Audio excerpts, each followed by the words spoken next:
What's up, guys? Welcome to 2023. Blue Rock Tackle here. We were slacking last year, but my goal this year is to post video at least once a week. Hopefully, I'm going to try really hard, get this channel fired back up again. I'll tell you what, at expo season this year, when we were traveling around, I didn't realize quite how many people watched our videos and like complimented, maybe some pointers or this or that they got from them, whether it just be like a new spot they found because of it, or maybe even a technique or whatever. So I got down here to the river tonight. I'm going to talk a little bit about saugeye fishing. I haven't made a cast yet and may not catch a fish, but I'm going to kind of show you how I've always approached fishing for saugeye here on the Muskingum River. Just from a kid on up. You don't need a boat or anything. It's just kind of a known pattern. So I'm going to talk to you a little bit about what I use and kind of the spots that I look for. This spot in particular is a feeder creek going into the river, and you need kind of a certain scenario for the fish to really load up, but also spillways and fast water and little current breaks and eddies.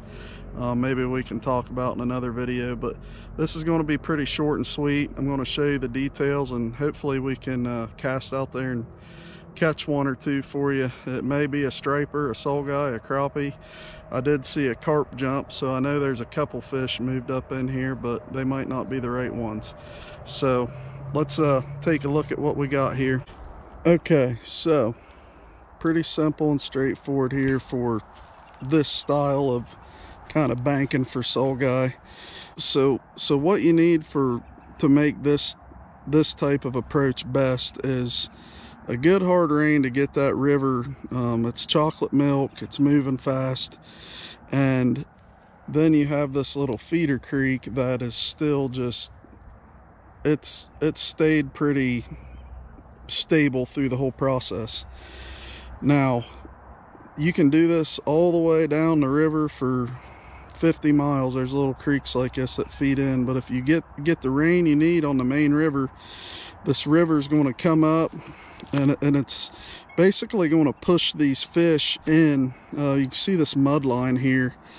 They don't always load up. It kind of relates to bait. Like if the bait kind of go into a certain creek, the game fish will follow them. But in this scenario in particular, this mud line is going to be what you're keying on. Those fish should be somewhere between the edge of this mud line and the stable water and that current seam out there. They should be laying somewhere in that area. It's going to be what you're keying on. They're kind of wanting to get out of that mud, and they're going to find like a little in between stained water where they can kind of feel when it's time they can go back out. And a few randoms will go right on up the creek, especially crappie and some other bass and smaller fish. But the majority of the saugeye in particular usually stay, in my history of fishing for them this way, from that major current seam out to kind of where this water starts to clean up. I'll be making all my casts right in this area. And like I said, we may not catch crap, but if they're there, it's usually pretty decent. So let's talk about what I would use. As far as saugeye fishing goes, they're pretty aggressive. A color can be a pretty big deal, but usually some type of swim bait. This is our Savvy Swimmer. It's 3.5 inches long. It's like an electric shag color, but sometimes I'll dip that tail in chartreuse or throw a pearl white, anything that kind of looks like a shad, and then just I usually go with like a little 3/16 little mini swim bait head we make, like a finesse swim bait head that matches up with them real well. And that's about it. 10-pound test, little spinning rod. You don't have to get crazy. And then as far as like casting and retrieving, usually just like a slow roll retrieve works best. Sometimes you can kind of really slow it down if they're being real finicky, but that's really it. So let's make a few casts here and see if we can't get on a little evening bite.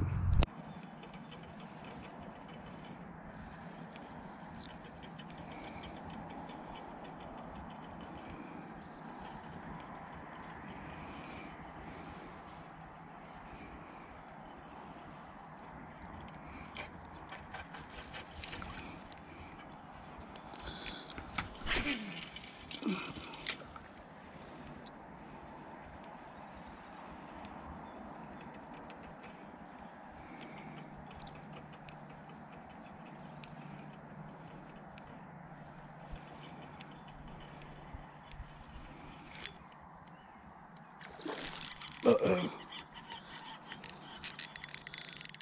What do we got? It's nice, whatever it is.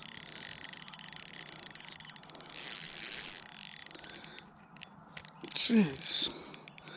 This is a Saugeye. It's got some sides on her. It's fighting like a catfish.